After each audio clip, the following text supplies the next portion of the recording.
अस्सलाम वालेकुम। दिखा रही हूँ ऑनलाइन मैगज़ीन में खुश आमदीद। कल भी राज हो तुम। इकरा गुलनाज किस्त नंबर 8।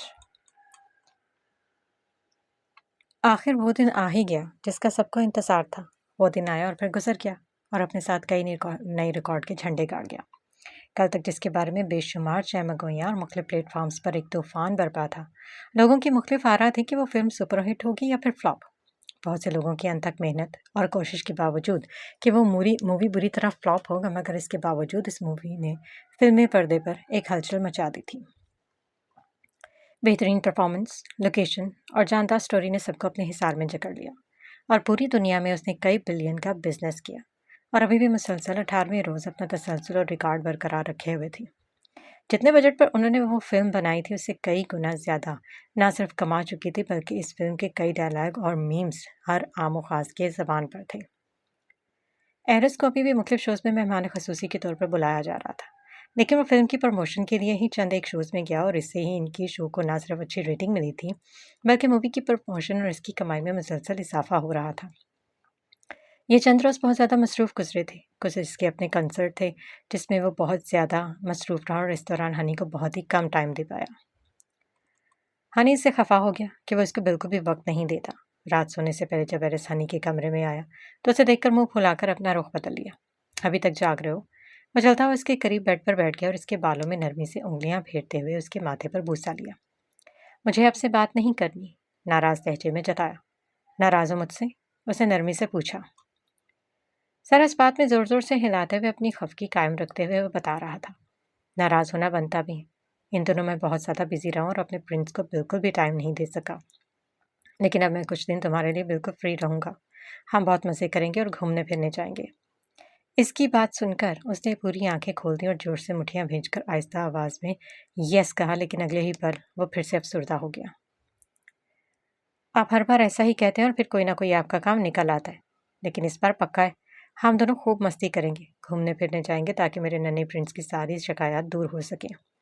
सच में? उसने जल्दी से करवट बदलकर एरिस की जानिब देखा तो उसने मुस्कुराते हुए सारा इस बात में हिलाया। तो फिर हम आइसलैंड पर जाते हैं। वहां पर रेत है, पानी है और कॉटेज में हम लोग खूब मजे करेंगे। जजीरे पर? इसके यूं कहने पर एरिस की मुस्कुराहट सिमट गई। मुझे वहीं जाना है और मुझे अपने साथ दोस्तों को भी लेकर जाना है ताकि उनकी कंपनी मुझे और भी मजा दे। हम पेरिस या फिर फ्रांस चलते हैं। नहीं, मुझे जजीरे पर ही जाना है। बाकी जगहों पर बहुत ज़्यादा लोग होते हैं। वहाँ पर मैं आपके साथ ज़्यादा टाइम स्पेंड करना चाहता हूँ और मैं नहीं चाहता कि कोई भी आकर आपके साथ सेल्फियाँ बनाए या फिर सिग्नेचर वगैरह करवाए। मुझे आपके साथ प्राइवेसी चाहिए। कह तो वो ठीक रहा था। वो कहीं भी चले जाते तो लोग इन्हें पहचान लेते और फिर इनके गिर्द एक घेरा जमा हो जाता। लोग अपना नायाब मौका हाथ से गंवाना नहीं चाहते थे। अब आप मना ना करें, मुझे वहीं जाना है और साथ में मुझे अपने फ्रेंड्स को भी लेकर जाना है। वो बस जिद हुआ। इस तरह तो हमारी प्राइवेसी में फिर से खलल पड़ जाएगा। तुम्हारे फ्रेंड्स जाने के लिए तैयार होंगे भी या नहीं? और फिर हमारा एक प्राइवेट आइसलैंड है और मैं नहीं चाहता कि लोग इसके बारे में जानें। लेकिन मुझे वहाँ पर अपने साथ एक दोस्त भी चाहिए, ज़्यादा ना सही। अब तो दानी भी चला गया है, वो भी पार्क नहीं आता और ना ही उसकी आंटी आती है। मेरा अब यहाँ पर कोई दोस्त नहीं है। मैं हूं ना तुम्हारे पास, तुम्हें किसी और की क्या ज़रूरत है भला? फिर भी मुझे एक दोस्त चाहिए वहाँ पर। हम इसकी आंटी को साथ ले जाते हैं और साथ में अनिया को भी। मेरी मेहमान आंटी के साथ भी अच्छी दोस्ती हो गई है। उसने एक नया आइडिया दिया। इसके बाद पर वो खामोश हो गया और खश्मगीन निगाहों से घूरा। बेकार की बातों में जिद नहीं करते। हम इन्हें नहीं लेकर जा सकते और फिर अनिया के साथ हमारी लड़ाई भी हो जाती है और इसकी मामा भी तुम्हें बातें सुनाती। अगर हम इन्हें साथ लेकर जाएंगे तो वो हमारा टूर भी खराब कर देंगे। उसने प्यार से समझाया। तो फिर आप मेरे क्लास फेलोज को साथ ले चलते हैं, मेरे साथ खेलने के लिए कोई बच्चा भी हो। नाराज होते हुए उसने अपना रुख बदल लिया। हानी बेटा, हर बात पर जिद नहीं करते। मुझे आपसे बात नहीं करनी। Good night. ये कहकर कंबल अपने चेहरे पर कर लिया। हनी, वो सर्द आव खारिज करके रह गया। सब बच्चों के पेरेंट्स और फ्रेंड्स मिलकर टूर्स पर जाते हैं, लेकिन आप मुझे कहीं पे भी नहीं भेजते और अगर भेज देते तो साथ में गार्ड्स हर वक्त मौजूद होते हैं। मुझे अकेले अपनी मर्जी से खुलकर जीना है, बिना रोक टोक के। अपने दोस्तों के साथ खेलना है और मस्ती करनी है। अगर मेरा कोई दोस्त साथ में नहीं जाएगा तो मुझे भी कहीं नहीं जाना। ना मामा को मेरी परवाह है और ना मुझे आप टाइम देते हैं। इसकी बात पर इसका दिल कटकर रह गया। चंद पल खामोशी से उसकी तरफ देखता और फिर बोला, हम सुबह बात करेंगे, अभी तुम सो जाओ। इसके माथे का बूसा लिया और लाइट ऑफ करते हुए चला गया।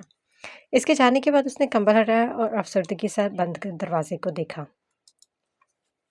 मेरी किसी को कोई परवाह ही नहीं है। डैड को सिर्फ अपने काम से प्यार है। मैं क्या चाहता हूँ किसी को फर्क नहीं पड़ता। उसने गुस्से से कहते हुए पास टेबल लैंप को हाथ मारकर गिरा दिया। मुझे कहीं नहीं जाना। एरिस जो भी दरवाजे के पास ही खड़ा था, उसने गिरते लैंप की आवाज़ के साथ उसकी बात भी सुन ली थी। गहरी सोच में डूबे अपने कमरे की जानिब बढ़ गया। वो जब बेदिली से चैनल सर्च करी थी, दरवाजे पर बेल हुई तो इसने वॉल ग्लास पर पर्दा पीछे करके देखा। इसे एरिस का बॉडीगार्ड नजर आया। इसका यहाँ पर होना अचंभे का बायस था। उसने एक सरदा खारिज की। हो सकता है जॉन ने इससे बात की हो और इसी सिलसिले में वो आया हो। सोचते हुए वो जल्दी से दरवाजे की जानिब लपकी और दरवाज़ा खोलकर इसकी जानिब मुतवज्जो हुई। आपको एरिस सर ने याद किया है। अगर आप अभी फ्री हैं तो इनसे मिल सकती हैं। वो आपका मुंतज़िर है। मेरा? उसने अचंभे और नासमझी के मिले जुले तासुरात से पूछा। जी बिल्कुल। आप चलें, मैं 10 मिनट में आती हूँ। Yes sure.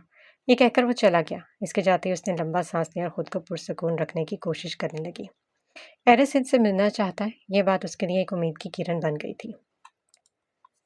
ऊपर अपने कमरे में आया और सोनी हुई अनिया के गिर्द अच्छे से तकिए रखे ताकि वो गिर न जाए और एहतियात से कमरे का दरवाज़ा बंद किया।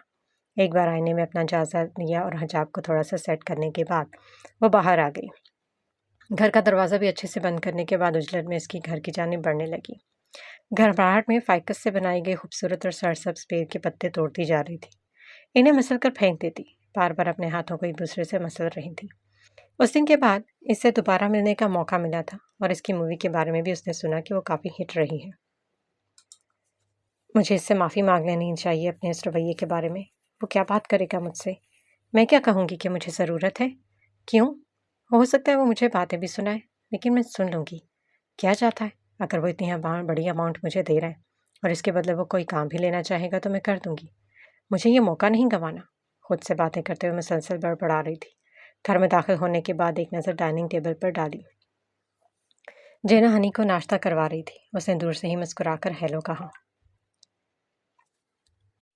जवाबन हनी ने कोई रिस्पॉन्स नहीं दिया। वो नाराज़ लग रहा था, जिसका इजहार उसने उसके सामने करने से गुरेज नहीं किया।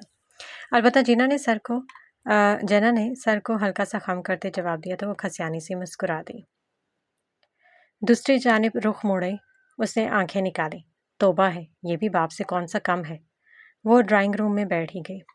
नाश्ता करवाने के 10 मिनट के बाद जैना उसके पास आई। मुझे मिस्टर एरिस से मिलना है, उन्होंने मुझे बुलाया। जैना के इस्तफामी अंदाज पर उसने वजाहत दी। मैं इन्फॉर्म कर देती हूँ, आप वेट करें। ये कहकर वो चली गई तो अपनी खुद एतमादी को बहाल करने के लिए कदरे लंबा सांस लिया। न जाने इसका रवैया कैसा होगा। इससे पहले उसने कभी उसके बारे में इतना नहीं सोचा था। एक तो बहुत अरसे के बाद उससे मिल रही थी और दूसरा लास्ट टाइम वो इसकी बातों को भी सुना कर गई थी। पिछले दिनों जो खबरें गर्दिश कर रही हैं, इसकी अलग टेंशन थी। अगले 5 मिनट के बाद इसको एरिस आता दिखाई दिया। वो ब्लैक पैंट में और ग्रे शर्ट के बाजू फोल्ड किए, सलीके से बालों को ऊपर बनाए, हमेशा की तरह संजीदा रवैया लिया हुआ इसके सामने खड़ा हुआ। थोड़ा पजल होते हुए मुस्कुराए अपनी जगह पर पहलू बदल कर रह गए। एरिस ने एक नज़र ड्राइंग रूम से जाते हुए हनी पर डाली, जो टेडी बियर पकड़े मुंह फुलाकर जैना के साथ अपने रूम में जा रहा था। आपने मुझे बुलाया? उसका यूं नज़रअंदाज करना अपनी हद तक महसूस हुआ। इसने पैमान ने ही बात का आगाज किया। जी। इसके बिल्कुल सामने बैठते हुए कहा। मुझे आपसे कुछ बात करनी थी, तो इसलिए आपको बुलाना पड़ा। अपने हाथ बांधते हुए इसकी जानिब देखते कहा। जी कहिए, मैं सुन रही हूँ। अपने होंठों पर जबान फेरते हुए खुद को ज़हनी तौर पर तैयार करो। आपको रिजॉर्ट पर जाना कैसा लगता है? जी? उसने हैरानगी से पूछा। मैंने पूछा कि आपको रिजॉर्ट पर जाना कैसा लगता है? उसने अपनी बात पर जोर देते कहा। अच्छा लगता है, बल्कि बहुत अच्छा। मैं हमेशा ही नई जगहों पर जाने की शौकीन रही हूँ। गुड। सर को मामूली सी जुम्बिश देते हुए पुरसोच अंदाज में उसकी जानिब देखते हुए कहा। लेकिन वो समझ नहीं पा रही थी कि वो इससे क्यों पूछ रहा है। आपकी बेटी की तबीयत कैसी है अब? जॉन ने जिक्र किया था। मुझे नहीं मालूम, लेकिन डॉक्टर्स कहते हैं कि उसे फौरी इलाज की ज़रूरत है। जो जितनी जल्दी हो सके उतना ही बेहतर है। उसके पूछने पर अफसरदा लहजे में बताया। मैं आपकी मदद कर सकता हूँ अगर आप लेना चाहें। मदद लेना मेरी मजबूरी है और ज़रूरी भी। अगर आप करना चाहेंगे तो मुझे कोई एतराज़ नहीं, क्योंकि मुझे अपनी बेटी की ज़िंदगी और उसकी खुशियाँ सबसे बढ़कर हैं। वो भी कदरे झुके सर के साथ जवाब दे रही थी। एरिस इसके हर एक्शन को नोट कर रहा था और उसको ये जानने में कोई मुश्किल नहीं हुई कि वो जो कह रही है इसमें कितनी सच्चाई है। चंद पल खामोशी से उसकी जानिब देखता रहा और फिर गोया हुआ। आपको मेरे साथ एक छोटी सी डील करनी पड़ेगी और इसके बदले अनिया के ट्रीटमेंट का सारा खर्चा मैं अदा करूंगा। कैसी डील? इसके यूं कहने से जान में जान आई और इसे लग रहा था कि वो इसकी तस्लील करेगा, लेकिन वो बहुत बड़ी आसानी से मान गया और सारे अखराजात को उठाने की भी बात कर रहा था। फिर भी उसने पूछा कि वो आखिर क्या चाहता है बदले में। आप इसे फेवर कह सकती हैं। हम लोग आइसलैंड पर जाने वाले हैं और हनी की ख्वाहिश है कि आप भी साथ चलें। मैं? क्योंकि हम दोनों वहाँ पर अकेले होंगे। हनी फ्रीडम होकर कंपनी चाहता है और अगर आप एग्री हैं तो वहाँ आपको हनी का ख्याल रखने के साथ अपने रवैये को इसके साथ फ्रेंडली रखना होगा। लेकिन मैं ही क्यों? ये सवाल इसके जहन में कुलबुला रहा था जो फौरन ज़बान पर आ गया था। मैं बता चुका हूँ रीज़न। वो अपने दोस्तों के साथ वहाँ जाना चाहता है। वो हमारा एक प्राइवेट जजीरा है। मैं अपने मामलात प्राइवेट रखता हूँ, इसलिए यहाँ से किसी को वहाँ इनवाइट नहीं कर सकता। आपको ये बात मंजूर है तो बता दें और आगे का हम फाइनल कर लेते हैं। अगर आप नहीं जाना चाहते तो मुझे अभी कंफर्म कर दें। इसका अंदाज़ा संजीदा और बेतासुर हो गया था। वो तज़ब्ज़ुब का शिकार होकर रह गई। एक छोटी सी डील के बदले वो हॉस्पिटल के सारे अखराजात उठाने की बात कर रहा था। एक उम्मीद की किरण थी जिसने उसको अपने हिसार में पूरी तरह ले लिया। लम्हे के 1000वें हिस्से में उसने फौरन फैसला किया। पिछले चंद दिनों से जो लोग बातें बना रहे हैं और मुझे बिला वजह ही आपके नाम के साथ जोड़ रहे हैं, इसका क्या? इसे शशोपंच में मुब्तला बड़ी मुश्किल से कहा। वो सब बेबुनियाद बातें हैं जिनका हकीकत से कोई ताल्लुक नहीं। उसने एक एक बात पर जोर देते कहा, लोगों की राय एक जानिब, मुझे आप अपना फैसला सुनाइए। उसके चेहरे की जानिब देखते संजीदगी से इस्तफसार किया। इसके यूं कहने पर नजरें उठाई थी। इसकी बातों में सच्चाई झलक रही थी। इन बेबुनियाद इल्जामात की वजह से वो बहुत परेशान और कर्ब में रही थी। लेकिन अब मजीद इस बारे में बात करने की बजाय अनिया की ज़िंदगी के बारे में सोचना फैसला भी कर लिया। ठीक है, मुझे मंजूर है। आप एक बार सोच लें। मेरे पास सोचने या फैसला करने का कोई ऑप्शन नहीं है। वो आहिस्ता से बड़बड़ाई। अगर आपके माइंड में कोई बात है तो पूछ लें। ये टूर खुफिया होगा। आई मीन कि आप इस बारे में किसी को भी नहीं बताएंगे, यहाँ तक कि अपने फ्रेंड्स या किसी जानने वाले को भी नहीं। इस बात का क्या मतलब हुआ? वहाँ आप क्या करने जा रहे हैं? इसका माथा ठनका। मैं वहाँ अपने बेटे के साथ ट्रिप के लिए जा रहा हूँ और इसकी बोरियत को ख़त्म करने के लिए आपको ऑफ़र की। वो एक प्राइवेट जजीरा है, वहाँ आपको कोई भी परेशानी नहीं होगी। मैं अपने ज़ाती मामलात को हर किसी पर आश्कार करना ज़रूरी नहीं समझता, इसलिए ये बात आपके और मेरे दरमियान में महदूद रहे। आप मुझे वहाँ पूरा टाइम देंगी। यूँ समझते कि मैंने तुम्हें 24 से 48 घंटों के लिए हायर किया है और आप मुझे सर्विसेज देंगी। मैं ठीक से समझ नहीं पा रही, लेकिन मुझे अपनी अनिया के लिए ये ऑफ़र कबूल है। हम दोनों साथ में जा सकते हैं? आप अपनी ज़रूरी चीज़ें रख लें। हम कल ही रवाना होंगे और मैं लोकेशन सेंड कर देता हूँ।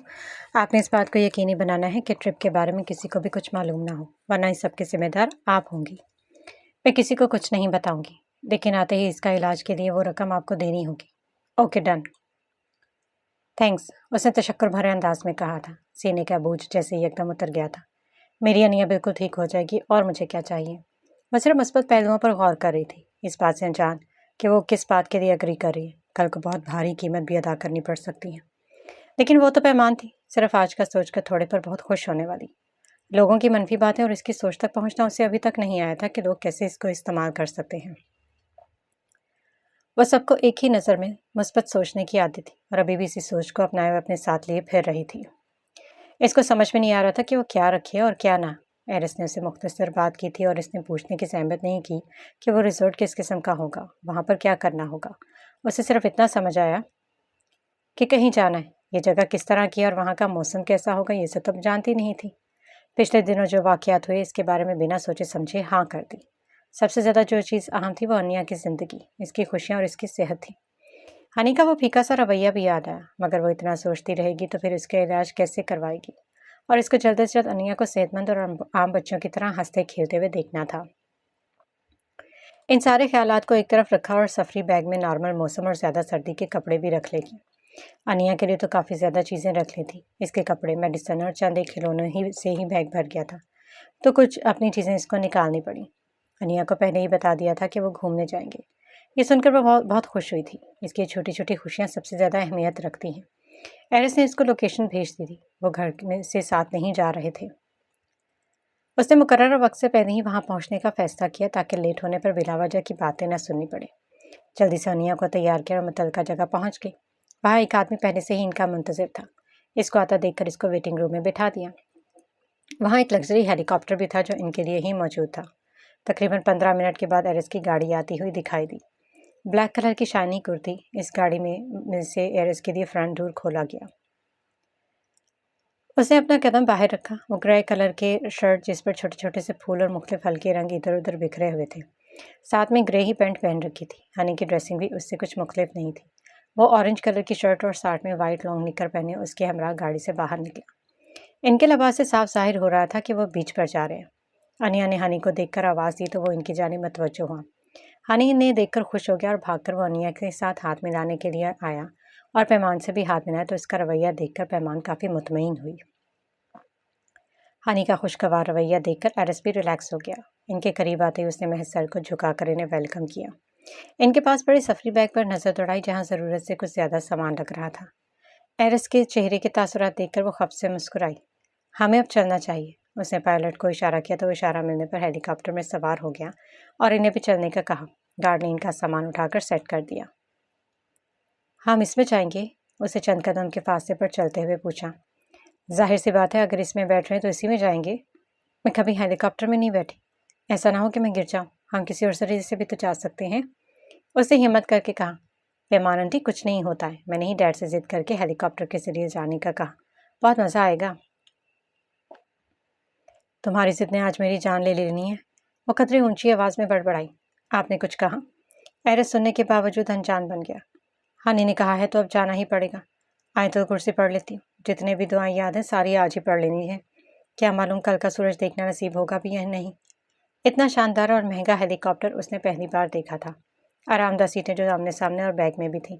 अनिया को सीट पर बिठाने के बजाय अपनी गोद में बिठाते हुए सीट बेल्ट अच्छे से बांध लिया। आप इजी रहें, कुछ नहीं होगा, एरिस ने पीछे मुड़कर देखते कहा। और बच्चों का भी ध्यान रखिए। आप एक मरतबा ये सीट बेल्ट चेक कर लें। मुझे तो यकीन नहीं कि ये सही से बंधे हैं या नहीं। पायलट को उड़ान भरने के लिए तैयार देखा तो उसने जल्दी से घबराई हुई आवाज़ में देखा। उसने सरदार खारिज की और वहीं बैठे पीछे मुड़कर देखा और फिर खुद ही उतर कर आ गया। कदरे झुककर पहले पैमान की सीट बेल्ट को चेक करने लगा तो वो जल्दी से पीछे हटी और सीट से चिपक गई। उसकी इस हरकत को खश्मगीन निगाहों से देखा। अपना चेहरा ऊपर की जानिब किया तो वो सांस रोके इसकी कार्रवाई देख रही थी। अपने बाजू भी कदरे ऊंचे कर लिए ताकि वो इससे टच ना हो। इसका यूं खुद को इसके लम्ब से बचाना उसे बहुत अजीब लगा, लेकिन वो इस लड़की से इन अजीब हरकतों की तवक्को रख सकता था। ठीक है सब, आप इजी रहें, ये बिल्कुल सेफ है। अपनी जगह पर सीधे होते हुए खड़े कहा। आप कितना डरती हैं, देखना बहुत मज़ा आएगा। हनी ने इसका मजाक उड़ाते कहा और अपनी जानिब से विंडो ग्लास नीचे कर लिया। वो हैरान हुई कि इस छोटे से बच्चे को इस हेलीकॉप्टर से डर नहीं लग रहा। यह शायद उसे एडवेंचर का शौक था। फिर भी इसके हिफाजती इकदाम पूरे किए गए थे। एरिस ने घूमकर इसका भी सीट बेल्ट अच्छे से चेक किया। अब चलते हैं, पायलट इंतजार कर रहा है उड़ान भरने के लिए। हमें मजीद वक्त जाया नहीं करना चाहिए, हनी ने पुरजोश होते कहा। इनके बैठते ही जैसे एरिस ने डन किया तो इनके बड़े बड़े पर राउंड में घूमने लगे। पैमान ने साथ साथ आहिस्ता कुर्सी भी पढ़नी शुरू कर दी और फिर जैसे ही वो हवा में उड़ने लगा इसकी तो जान पर बन गई। वो खौफ से अनिया को एक हाथ से पकड़ा, दूसरे हाथ से एरिस की सीट को पीछे की जानिब झुककर जोर से पकड़ लिया। वो सब तो आराम से बैठे इंजॉय करने लगे।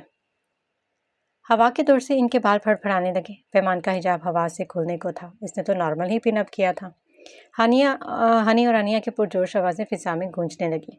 उसे लग रहा था कि अनिया शायद डर से उसके साथ चिपक जाए, लेकिन वो तो इंजॉय कर रही थी।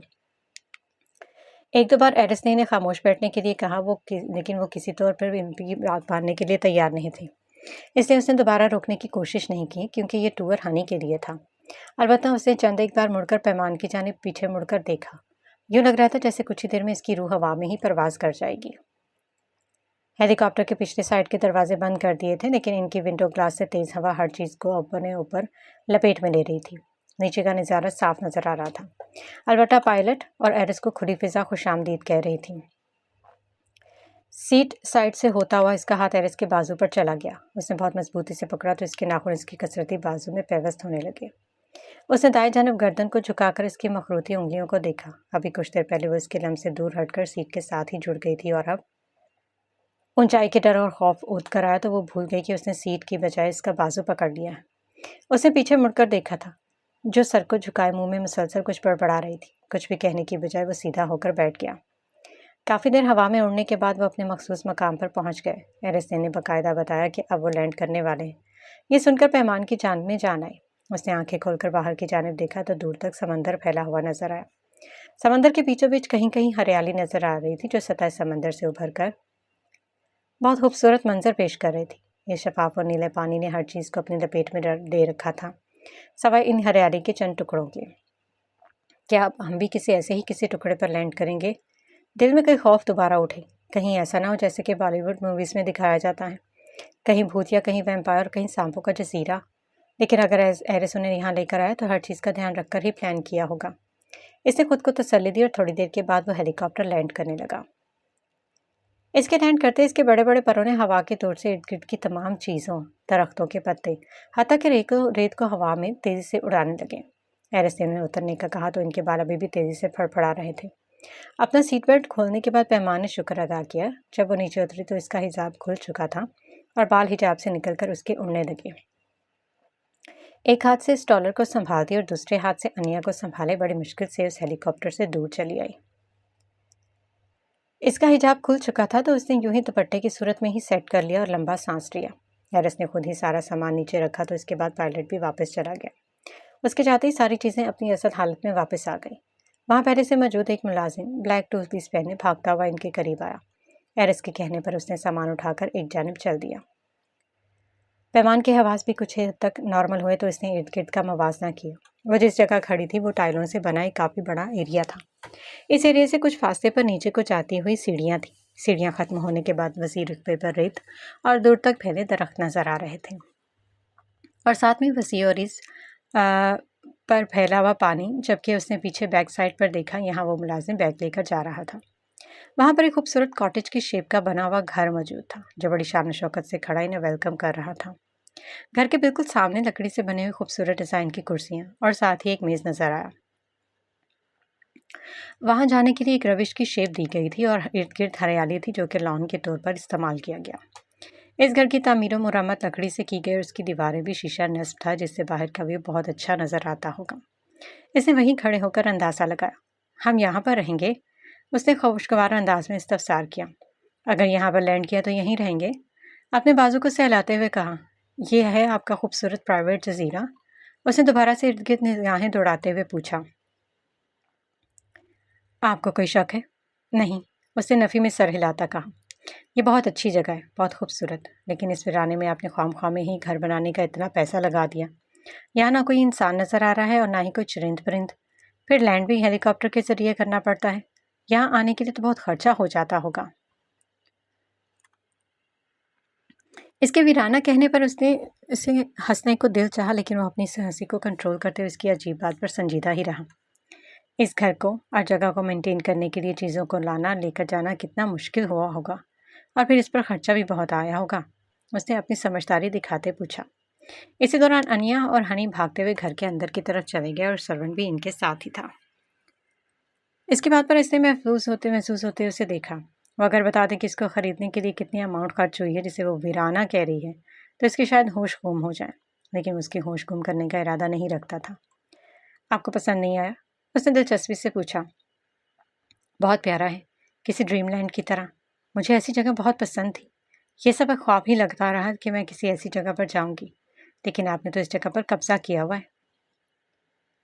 और जिसने पहले कब्जा कर लिया उसी की जगह हो गई, आपने सर को इस बात में हिलाते हुए कहा।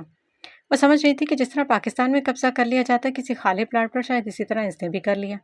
मैं कब्जा माफिया लगता हूँ। ये लड़की क्या चीज़ है? वो सोच के रह गया। मेरा मतलब वो नहीं था। उसके यूँ पूछने पर हकलाई कि शायद उसने कुछ गलत बोल दिया। मुझे तो यही लग रहा है। उसने अपने बालों में उंगलियां फेरते हुए पीछे को किए जो बार बार उड़कर माथे पर बिखर रहे थे। उसकी ढीली ढाली शर्ट के ऊपर के 2 बटन खुले हुए थे जिसके फड़फड़ाने से इसका कसरती जिस्म और भी नुमाया हो रहा था। पैमान ने नजरें चुराते हुए अपनी मुखलती उंगलियों की जानिब देखा जिनमें हल्का सा दर्द हो रहा था। Are you okay? उसके हाथों की उंगलियों को मट्ठी में बंद करते और खोलते देखकर पूछा। इस हेलीकॉप्टर के फ्रंट सीट बहुत सख्त थी। मैंने तो सपोर्ट के लिए पकड़ी थी, लेकिन अभी भी उंगलियों में दर्द हो रहा है। इसके यूं कहने पर वो बेसाख्ता मुस्कुराया। अपनी मुस्कुराहट को कंट्रोल करने के लिए मुंह पर हाथ रखा, लेकिन वो बेसाख्ता कहके में बदल गया जिसे वो कंट्रोल नहीं कर पाया था। इसके यूं कहकहा लगाने पर उसने खुशमगीन निगाहों से घूरा कि इसमें हंसने वाली कौन सी बात है, और शायद उसने पहली बार इसको अपने सामने मुस्कुराते हुए देखा था। इसकी मुस्कुराहट में एक दुनिया थी जो सामने वाले को मसूर करने की पूरी सलाहियत रखती थी। लेकिन उसे अपनी इंसल्ट ज़्यादा अहमियत की हामिल लगी। मैंने कोई जोक तो नहीं सुनाया, इतनी सख्त सीटें कौन बनाता है? मैं बात करूँगा आमने से। वो फ्रंट सीट की साइड को थोड़ा नरम रखा जाए ताकि अगर कोई सपोर्ट के लिए पकड़े तो इसकी उंगलियों में दर्द ना हो। वो अब संजीदा था, लेकिन इसकी आंखों में शरारत और लहजे में शरीरपन नुमाया था। वो अभी नहीं समझ रही थी कि आखिर इसको हंसी किस बात पर आ रही है। हर वक्त सड़ी और शक्ल बनाए रखता है, अब इसको संजीदा बात पर भी मुस्कुरा रहा है। मुझे तो लगता है ये खिसक गया है। उसने दिल में सोचा। मुझे तो डर है कि हेलीकॉप्टर के मालिक कंप्लेन ना कर दें कि आपने जब इसमें सफ़र किया तो इसकी सीट की एक साइड ख़राब हो गई है। उसने अपने कसरती बाजू पर हाथ फेरते हुए संजीदगी से कहा, मेरी उंगलियां हैं, कौन सा इनमें चाकू लगा हुआ है जो इसकी सीट को ख़राब कर देंगी? आप बात संभालें, नहीं बल्कि इन्हें ज़रा सख्त सुस्त भी सुनाएं कि आइंदा से वो कदरें नरम सीट्स बनाए। उसने अक्लमंदी दिखाते मशवरा दिया। आपकी बात नोट कर लिए, यही कहूँगा इन्हें। हमें चलना चाहिए, बच्चे भी कहीं नज़र नहीं आ रहे। पैमान को अनिया का ख्याल आया तो उसकी बातों को नज़रअंदाज करते आगे की जानिब बढ़ गई, तो वो भी उसके सर झटकते हुए उसकी बातों से महफूज होते उसके पीछे चल दिया। और जिस जगह उतरे थे वो काफ़ी जगह नशीबी और बराबर की गई थी। चंद सीढ़ियाँ चढ़कर वो आगे की जानिब बढ़ गए। वहाँ से अब घर बिल्कुल साफ नजर आ रहा था। ब्राउन और गोल्डन शेड की लकड़ी से बना ये घर और भी अट्रैक्टिव लगने लगा। जब वो घर के दाखिली दरवाजे पर पहुंची तो वहाँ एरिस का गार्ड पहले से मौजूद था, जिसे देखकर उसे हैरत हुई। ये यहाँ कैसे पहुंचा? उसने पीछे मुड़कर हैरत से पूछा। एरिस जो इसके चंद कदम के फासले पर आ रुका था, इसके अचानक मुड़कर पीछे देखने पर फासला 2 कदम तक रह गया। उसने बर वक्त खुद को आगे बढ़ने से रोका तो वो भी कदरे शर्मिंदा हुई और फौरन पीछे को हटी। अपनी खफ्त को कम करने के लिए उसने दोबारा पूछा, ये यहाँ कैसे? क्यों इसे यहाँ नहीं होना चाहिए क्या? मेरा वो मतलब नहीं। हम लोग जब वहाँ से निकले थे तो ये वहीं मौजूद था, लेकिन अब जब हम यहाँ पर आए हैं तो ये पहले कैसे पहुँच गया? इसने हमसे पहले ही पहुँच जाना था। कैसे? आप थक गई होंगी, थोड़ी देर रेस्ट कर लें और फिर हम लंच करेंगे। इसकी बात को नज़रअंदाज करते हुए कहा। उसने अचंभे से देखा कि वो क्या पूछ रही और वो क्या बता रहे। मजीद पूछना बेकार था, इसलिए वो अंदर चली गई। घर के अंदर दाखिल होते ही इस रोशन और खूबसूरत घर पर चारों तरफ नजर दौड़ाई। दाखिली दरवाजे के दाएं जानब लाउंज था। वहाँ एक डार्क ब्राउन सोफे और दरमियान में चकोर मेज पड़ी थी। दीवारों की दोनों जानिब वॉल ग्लास तकरीबन, जबकि तीसरी जानिब जो लकड़ी की दीवार थी वहाँ पर 4 पेंटिंग लगी हुई थी। वॉल ग्लास के साथ ही बारीक और नफीस पर्दे लटक रहे थे जो लाइट ब्राउन थे, और सोफों के साथ 2 स्टाइलिश छोटे काफ़ी टेबल्स और इन पर लगे बड़े गुलदान पड़े थे और कुछ आर्टिफिशियल पीसेस नस्ब किए गए थे। वहाँ एक छोटी सी बुक रैक भी बनाई गई थी। क्रिस्टल का बड़ा सा फानूस दरमियान में लटक रहा था। ड्राइंग रूम से चंद सीढ़ियाँ चढ़कर आगे सामने 2 रूम थे। दरमियान में राहदारी और शायद आगे भी कमरे थे। वहाँ खड़े होने से साफ दिखाई नहीं दे रहे थे। जबकि भाईजान ने पहले तो काफ़ी बड़ा ड्राइंग रूम और फिर उससे आगे डाइनिंग टेबल और ओपन किचन था। वहाँ एक शेफ़ खाना बनाने में मसरूफ़ था, जिसने ज़्यादा तवज्जो नहीं दी। ये पोर्शन एक साइड पर चला जाता। दाएं जानब ड्राइंग रूम से बाहर नीचे की सीढ़ियाँ जा रही थी। वो बच्चों को देखते हुए आगे बढ़ी। राहदारी में 2 कमरे और इससे आगे भी पोर्शन था। फिलहाल वहाँ जाना उसने ज़रूरी नहीं समझा। अनिया और हनी एक रूम में शोर कर रहे थे, वो सीधी वहीं चली गई। ये आपका रूम है, मेरा साथ वाला है, और इसके सामने जो है वो डैड का है। आप बता दें खाने में क्या देंगी? Fresh juice. ये कहते हुए रिलैक्स अंदाज में सोफे की पुश पर सेक टेक लगाई। पुरसकून माहौल मिलते ही थकावट जैसे उठकर और गन्नूद की छाने लगी। एरिस ने रेस्ट करने का कहा था तो इसलिए वो बेफिक्र थी। अनिया को भी थकावट महसूस हो रही थी, सो वो भी अब आराम से बैठी इधर उधर का मुआयना कर रही थी। वो कमरा भी काफ़ी घर की तरह शानदार था। कमरा काफ़ी बड़ा था, जिसमें बड़े साइज़ का बेड और साथ में साइड टेबल पर एक खूबसूरत सा लैम्प रखा हुआ था। सामने की जानिब सोफे या बाएं जानिब 2 चेयर्स और एक छोटी टेबल रखी हुई थी। वहाँ पर भी कुछ पेंटिंग्स थी और कुछ आर्टिफिशियल पीसेस कॉर्नर में पड़े हुए थे। घर का कलर थीम बहुत यूनिक था। साथ में एक अटैच बाथरूम। खिड़की से अगर बाहर झांका जाए तो दूर तक समंदर का नील को पानी नजर आ रहा था। नीचे की जानिब रेत और बहते हुए शफाफ पानी किनारों से मिल रहा था। वहाँ काफ़ी दरख्त नजर आ रहे थे। थोड़ी देर में जूस हुआ तो जूस पीकर वहीं सोफे पर ही लेट गई और अनिया बेड पर बैठे बैठे सो गई। सो वो भी सस्ताने के लिए लेटी थी, लेकिन कब इसकी आंख लग गई पता ही नहीं चला। तकरीबन 1.5 घंटे के बाद जब इसकी आंख खोली तो उसे अंदाज़ा हुआ कि वो कहाँ पर है। वहाँ खामोशी का राज था। यहाँ पर हनी के लिए आई थी और अगर उसे किसी चीज़ की ज़रूरत हो तो एरिस गुस्सा करेगा। इसलिए वो जल्दी से वॉशरूम गई और चंद पानी के छींटे अपने चेहरे पर डाल दी। वो काफ़ी फ्रेश हो गई थी कुछ देर के आराम से, इसलिए अपना चेहरा साफ करते हुए बाहर आई। हनी पजल गेम खेलने में मसरूफ़ था। आप उठ गई? उसने खुशगवार लहजे में पूछा तो उसने सर इस बात में हिलाते हुए लाउंज में उसके पास आ गई और एरिस के लिए तलाशी नजरें इधर उधर दौड़ाई। डैड बाहर है। और तुम यहाँ पर बैठे पजल गेम खेल रहे हो। क्यों ना हम भी बाहर जाकर खेलें, बल्कि घूमें फिरें। तुम तो यहाँ पर पहले भी आए होगे। हाँ, यहाँ पर एक बार आया था, तब यहाँ पर पम आंटी, जॉन और जोसेफ अंकल के अलावा और भी काफ़ी ज़्यादा डैड के फ्रेंड्स थे। मैं यहाँ पर काफ़ी देर बोर हो गया था, इसलिए अब मैंने इनको अपने साथ लाने से मना कर दिया। पजल गेम को मेज़ पर रखते हुए बताया। फिर मुझे क्यों लेकर आए हैं यहाँ पर? मैं भी तो बड़ी हूँ। वो पूछे बिना न रह सकी। आप में और इनमें बहुत फ़र्क है। अच्छा, वो कैसे? उसने नासमझी से पूछा। पम आंटी डैड पर बिला वजह ही अपना रोब जमाती रहती है। वो डैड के करीब आती है तो मुझे बहुत बुरा लगता है। मुझे वो कभी भी अच्छी नहीं लगी, मगर डैड की वजह से मुझे इनको बर्दाश्त करना पड़ता है। बाकी डैड के फ्रेंड्स भी बहुत अच्छे हैं, लेकिन वो अपनी बातों में लगे रहते हैं। पम के जिक्र पर वो बगौर उसको देखने लगी। वो तो तुम्हारे डैड की गर्लफ्रेंड है, और अगर कल को वो इनके साथ शादी कर ले फिर? वो इसकी राय जानना चाहती थी। मुझे इनके साथ रहना हरगिज़ भी कबूल नहीं। अगर वो शादी करना भी चाहें तो अलग घर में रहेंगे, लेकिन हम दोनों साथ में नहीं रह सकते। वो इस बच्चे की साफ़गोई और खुद एतमादी पर हैरान हुई। अगर वो तुम्हारे डैड से शादी करते हैं तो वो तुम्हारी स्टेप मदर हुई। हो सकता है तुम्हें गलतफहमी हुई हो। वो बहुत प्यारी लड़की है। तुम्हारे डैड के साथ एक बेहतरीन कपल के तौर पर दुनिया जानती है उन्हें। मेरे लिए ये बात बहुत ज़्यादा अहम नहीं है कि लोग क्या सोचते हैं। अगर डैड इनको लाइफ पार्टनर बनाना चाहते हैं तो मैं इनको ये फ्रीडम देता हूँ, लेकिन मैं इनके साथ नहीं रह सकता। मैं डैड को बता चुका हूँ। पम से क्या मसला है? वो अच्छी खासी है। आई मीन के इसका रवैया तुम्हारे साथ काफ़ी अच्छा होगा, क्योंकि तुम मेरे इसकी इकलौती औलाद हो। वो असल वजह जानने से कासिर थी। मुझे कभी भी इनकी आंखों में अपने लिए ना कोई नरम गोशा और ना ही कोई मोहब्बत नजर आई। वो सिर्फ डैड को चाहती, मुझे नहीं। अपनी नज़र पजने पर गाड़े बड़े आराम से बताया। इसके यूं कहने पर वो खामोशी से चंद पर इसको देखती रही और चंद लम्हों के बाद गोया हुई। फिर मुझे यहाँ अपने साथ क्यों लेकर आए? मैं भी तो बड़ी हूँ और तुम मुझे ऐसे जानते भी नहीं हो। तुम्हारी दोस्ती तो हनी से थी और अनिया से तुम्हारी कम ही बनती है। तो फिर तुमने अपने डैड के सामने मेरा नाम क्यों लिया? क्योंकि आप इनसे ज़्यादा बहुत अलग हैं। आप जैसी दिखाई देती हैं, आप वैसी ही हैं। जो आपके दिल में है, वही आपकी आंखों में और आपके चेहरे पर होता है। आपको अगर मुझसे शिकायत थी, तो आपने इज़हार कर दिया, और अगर खुशी खुशी थी, तो खुशी का इज़हार किया। लेकिन पम आंटी ऐसी नहीं है। उनके चेहरे पर जो कुछ होता है, उनकी आंखों में कुछ और नज़र आता है, और दिल में कुछ और। मैं कंफर्टेबल नहीं रहता, और मेरी माँ भी ऐसी हैं। अपने मॉम के ज़िक्र पर वो अफसरदा हो गया। वो भी पम आंटी जैसी हैं। वो मुझे पसंद नहीं करती, ना वो मुझसे मिलने आती हैं और ना कभी फ़ोन पर बात करती हैं। अगर मैं कॉल मिला भी लूँ तो 2 मिनट के बाद वो मसरूफ़ होने का बहाना बना देती हैं। हो सकता है ऐसा ना हो, इनकी कोई मजबूरी भी हो सकती है। माएँ तो अपने बच्चों से बहुत प्यार करती हैं। अपनी औलाद के लिए वो सब कुछ कर गुज़रती हैं। तुम्हें इनके बारे में इतना मनफ़ी नहीं सोचना चाहिए। आप अपना मवाज़ना करें। सब माएँ एक जैसी नहीं होती, और ना ही सब फ़ादर। डैड मुझ पर बहुत प्यार करते हैं और मैं बहुत केयर भी। लेकिन मम्मा, ये कहते हुए वो खामोश हो गया। इसके चेहरे के उतार चढ़ाव सख्त हो गए। हाँ, शायद तुम ठीक कह रहे हो। उसे अपने बाप का रवैया याद आया कि तो इसकी बात से इख्तलाफ न कर सकी। आप तो अनिया से बहुत प्यार करती हैं, और उसके फादर भी ऐसे ही मोहब्बत करते थे जैसे आप करती हैं। अनिया के इस दुनिया में आने से पहले ही इनकी डेथ हो गई। शायद वो उससे बहुत प्यार करते, मेरा भी बहुत ख्याल रखते थे। I am so sorry. जैसे मेरे पास सिर्फ डैड है, ऐसे ही अनिया के पास सिर्फ इसकी मामा है। मैं अनिया की फीलिंग समझ सकता हूँ। उसने झुके हुए सर से कहा। तुम्हारे डैड तुमसे बहुत प्यार करते हैं। बाकी सबसे इख्तलाफात होंगे इनके, मगर तुम्हारे मामले में वो हमेशा अनसिक्योर रखें।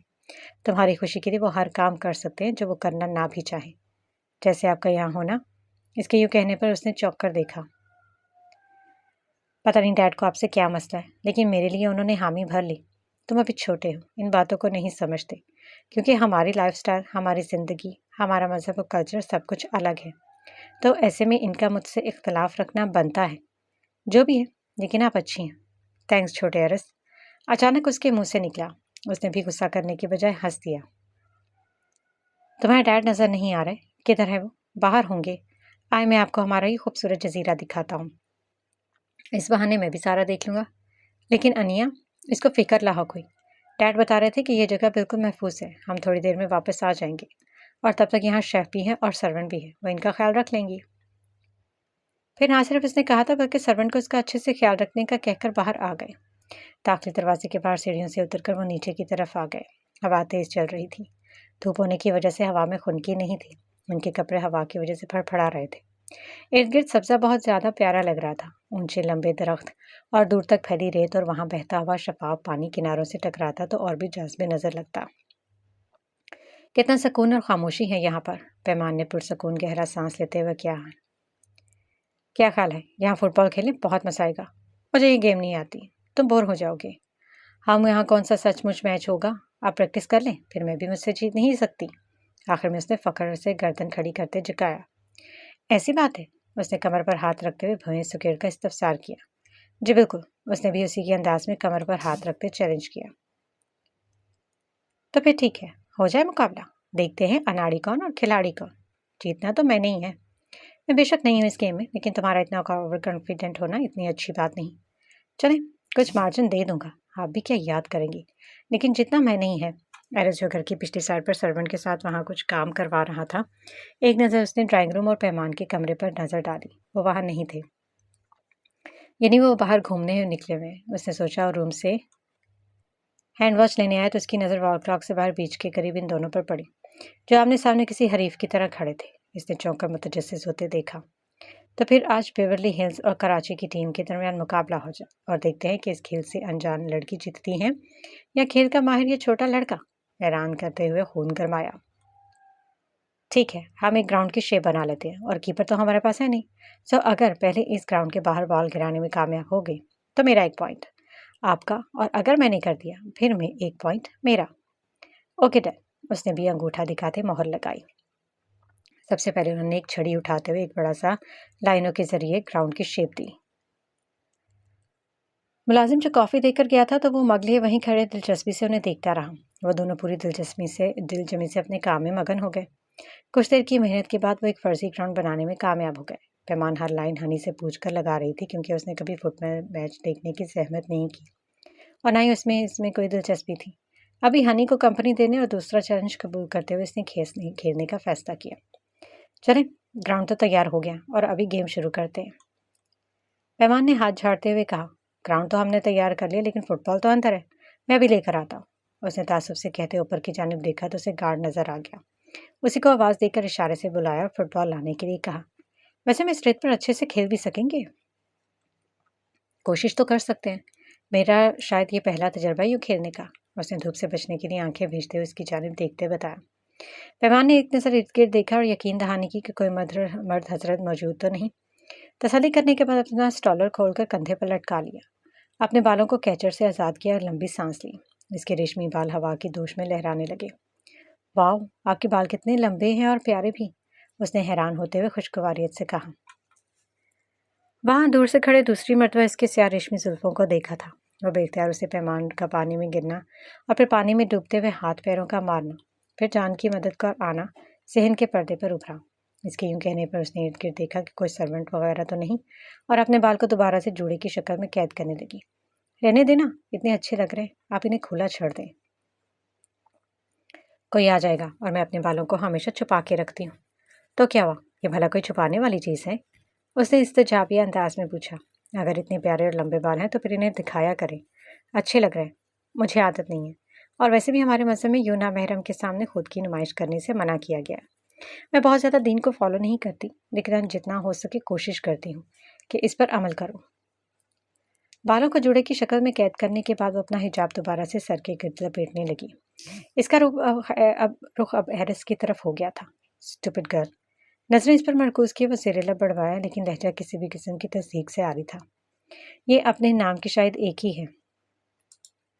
मेरे डैड कहते हैं कि इन बातों पर अमल करना ज़रूरी नहीं, सबसे अहम यह है कि हम एक अच्छे इंसान, यही इंसानियत है। बाकी सब कुछ लोगों की अपने जहन की तख्लीक से की गई बातें हैं। जैसे तुम्हारा बाप खुद बेरारवी का शिकार है, वैसे तुम्हें भी बना दिया। अब इस खड़ूस बाप को कौन समझाए? ये मन घड़त बातें नहीं, बल्कि ये तो हकीकत है, और ऐसे हकीकत को जितनी जल्दी मान लिया जाए इतना ही बेहतर है। ये बात उसने उर्दू में कही ताकि उसको समझ में ना आए और वो मन की कही बात इस तक पहुंचा भी दे। क्या कह ही रही हैं आप? इससे पहले कि वो कुछ बोलती, वहाँ बॉडीगार्ड फुटबॉल लेकर आया तो वो सब कुछ भूलकर फुटबॉल की तरफ लपका और इसको पकड़कर इसके पास ले आया। चले, हम गेम शुरू करते हैं, लेकिन तुम पहले मुझे बता दो किस तरह से खेलना, ताकि मुझे कोई आइडिया हो। बहुत आसान है। ये कहते हुए वो दरमियान में खड़ा हो गया और फुटबॉल को नीचे पटक कर दोबारा से पकड़ा तो रेत होने की वजह से ज़्यादा उछल न सका। हमें एक दूसरे से बचाते हुए बॉल को अपने तक रखना है और कोशिश करनी है कि जल्द ही हम स्कोर कर सकें। उसने चंद को रूल्स बताने के बाद आगाज़ करने का कहा। चलें फिर शुरू करते हैं। सारी बात समझने के बाद उन्होंने गेम शुरू कर दी। हनी ने गेम का आगाज़ किया तो फुटबॉल अपनी टांगों के दरमियान बड़ी महारत से खुद तक महदूद करते हुए उसकी पहुंच से बहुत दूर ले गया था। वो इर्द गिर्द भागते हुए उसे फुटबॉल अपनी गिरफ्त में लेने की अपनी सी कोशिश करने लगी, लेकिन वो तेज़ तेज़ इधर उधर भागते हुए इसको अपने कब्जे में रखे हुए था। ये तो चीटिंग है, तो मुझे तो दे ही नहीं रहे, तो मैं किस तरह से गोल करूंगी? पैमान ने टांगे आगे करते हुए बाल उससे लेनी चाहिए, लेकिन वो जल्दी से मुड़ा और बाल का रुख दूसरी तरफ कर दिया। इसको चीटिंग नहीं बल्कि अच्छा प्लेयर होना कहते हैं पैमान आंटी। आप मुझसे फुटबॉल लेकर तो दिखाएं। ये बात है। अब बात उसकी ईगो पर आ गई। जी। उसने भी चहकते हुए ऊंची आवाज में कहा। एक जोरदार किक लगाई, ग्राउंड से दूर कोर्ट से होते हुए जा गिरी और वो अपनी जगह खुशी से चिल्लाते हुए यस यस का शोर करने लगा। कोई बात नहीं, अगला राउंड अब मैं शुरू करती हूँ, देखती हूँ कि तुम कैसे दूसरा स्कोर करने में कामयाब होते हो। ये कहते हुए भागकर फुटबॉल की जाने लपटे और जाते हुए इसे तंबीह करना ना भूली। आई एम रेडी, वो खुशी से चिल्लाया। एरिस हनी को यूं मुस्कुराता और चिल्लाते हुए देखकर खुद भी मुस्कुराने लगा। पैमान का बना हुआ मुंह देखकर उसके चेहरे पर गहरी मुस्कुराहट ने जगह ले ली। तभी शेफ कमरे में दाखिल हुआ और उनको इसको यूं मगन देखकर मुखातिब किया। सर, सीख कबाब मैंने तैयार कर दिए, आप एक मरतबा देख लें। अगर मज़ीद कुछ ऐड करना है तो बता दें। अपने अकब से आने वाली आवाज़ पर उसने मुड़कर देखा। इसके चेहरे पर अभी भी खुशी की रमक बरकरार थी। हाँ तुम चलो, मैं आता हूँ। इसके कहने पर वो उस बात में सर हिलाते हुए चला गया। गेम तो इंटरेस्टिंग हो रही है। पैमान को जरूरतमंदाना अंदाज में जाते देखकर वो बोला। वो फुटबॉल को उठाए हुए दरमियान में जा खड़ी। 1 2 3 गो एंड रेडी। ये कहते हुए बॉल को ज़मीन पर पटकाओ जल्दी से हनी की तरह खुद तक महदूद रखने की कोशिश करने लगी, लेकिन वो भी भागते हुए उसकी गिरफ्त से निकालने की पूरी कोशिश कर रहा था। लेकिन अगले ही लम्हे उसने उसकी कोशिश को नाकाम करते हुए जोर से किक लगाई और दूर फेंक दिया। ये सब बहुत अफरा तफरी में हुआ और उसे कुछ समझ में नहीं आया कि हो क्या गया है। यस, मैंने कर दिखाया। मुठियां भेजते हुए जोर से पीछे को बाजू करते हुए जोर से कहा, खुशी से अपनी जगह पर छलांग लगाई। तुमने मुझे बहुत हल्का ले लिया था। तुम जानते नहीं मैं कितनी बड़ी माहिर हूँ। उसको जले से फील करवाते हुए फखर से यूं बताने लगी वह जैसे वो इस गेम की माहिर हो। अब दोबारा से शुरू करते हैं। देखना इस बार आप शिकस्त खाएंगी और मेरा पॉइंट बढ़ेगा।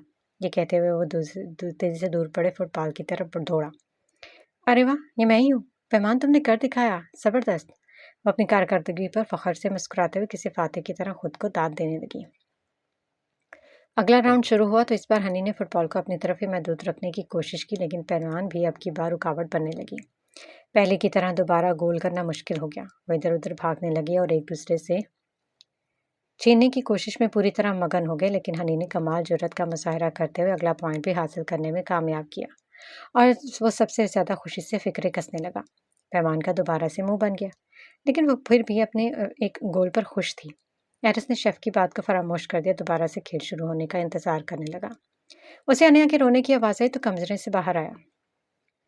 मुलाजिम उसे उठाए बाहर ड्राइंग रूम में ले आया। अनिया पैमान को ढूंढ रही थी और साथ में रोने का शुगल भी जारी था। सर, ये मैडम को बुला रही है, मैं इन्हीं के पास लेकर जाता हूँ। उसने एरिस को रूम से बाहर आता देखकर कहा, आप ऐसा करें पहले इसका मुंह धुलाकर फ्रेश कर दें, मैं खुद ले जाता हूँ। आप? उसने कदरे हैरानगी से इस्तफसार किया। कोई मसला है? नो नो, मैं अभी इसको रेडी कर देता हूँ। अपनी बात की नफी करते हुए उसने जल्दी से कहा और फिर अनिया को लेकर रूम में चला गया। वो अभी भी मम्मा मम्मा पुकार रही थी। वो खुद किचन में चला गया और शेफ को मेन्यू बताया और चंद एक हदायत देने के बाद खुद बाहर आया तो तब तक मुलाजिम भी अनिया को ले आया। वो पहले से काफ़ी रिलैक्स और पुरसकून थी। मामा की तरह मुझे इनके पास जाना है। चलो लिटिल प्रिंसेस, मैं आपको आपकी मामा के पास ले जाता हूँ। वो बाहर है, उसकी तरफ उंगली बढ़ाते हुए कहा, जिसको इसने कुछ तसव्वुब से बात पकड़ लिया और मम्मा के पास पहुँचने के लिए बेताबी दिखाई। वो बहुत सुस्त रवि से चल रही थी तो एरिस ने उसे गोद में उठा लिया। अनिया खुद भी नींद से उठने की वजह से ज़्यादा चलना नहीं चाह रही थी, इसलिए इसकी गोद में रहना इसको ज़्यादा अच्छा लगा। हनी ने कमाल महारत दिखाते हुए फुटबॉल को खुद तक महदूद रखा और फिर जैसे ही मौका मिले इसने गोल कर दिया और अपनी जगह पर चलते हुए उसे दोबारा से चिढ़ाने लगा। अब मेरी बारी देखना, अब मैं ही गोल करूंगी। भागते हुए बॉल की तरफ गई। वो उसे उठाकर वापस आ ही रही थी जब इसकी नज़र एरिस और अनिया पर पड़ी। वो अपनी जगह कन्फ्यूज होकर रह गई। आए डैड, आप भी खेलें हमारे साथ। देखिए कैसे मैंने पैमान आंटी को 2-1 से हरा दिया। बल्कि गेम तो अभी जारी है, खुद ही अपनी बात की तस्दीक करते बताया। अनिया तो मुट गई। ये कहते हुए उसकी जानिब आई। मैं आपको ढूंढ रही थी और यहाँ पर हनी के साथ खेल रही हैं। तुम सो रही थी इसलिए मैं यहाँ आ गई। उसने तसव्वुर का शिकार होते एरिस की जानिब देखा। वो अभी भी उसकी गोद में थी और वो उसे पकड़ लेना चाहती थी। मैं भी खेलूंगी, उसने पुरजोश होते कहा। हाँ बिल्कुल जे प्रिंसेस, आप लोगों के साथ खेलेगी। एरिस ने उसको गोद से उतारते हुए कहा। उसकी तबीयत बेहतर हो जाएगी तब ये ऐसे गेम्स खेल सकती है, लेकिन अभी मैं कुछ रिस्क नहीं लेना चाहती। इसकी सेहत के पेश नज़र उसने कदर संजीदगी से जवाब दिया। लेकिन मामा मुझे खेलना है। कुछ अरसे की बात है, फिर तुम सब बच्चों की तरह खेल सकती हो, लेकिन अभी आप यहाँ पर बैठकर सिर्फ देखें। तुम वहाँ अकेले बैठकर भी खेल सकती हैं।